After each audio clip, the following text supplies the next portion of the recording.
Nel bilancio del 2014 c'è una forte riduzione del fondo per la non autosufficienza. Quali sono le valutazioni del Partito Democratico?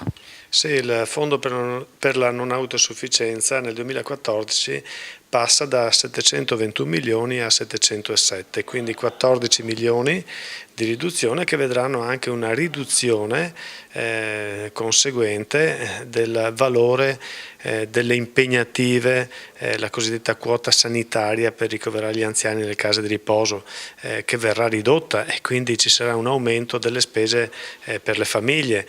Già adesso si pagano 1.700, 1.800, 1.900 euro al mese per inserire un anziano in casa di riposo. Andiamo a rischio di aumentare queste spese per la riduzione del fondo per la non autosufficienza.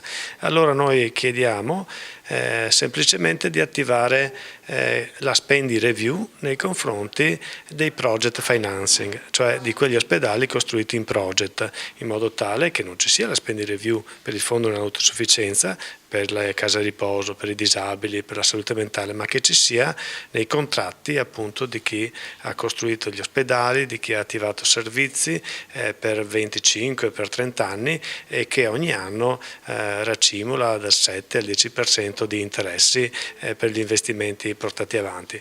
Quindi che si applichi la spending review per il project financing.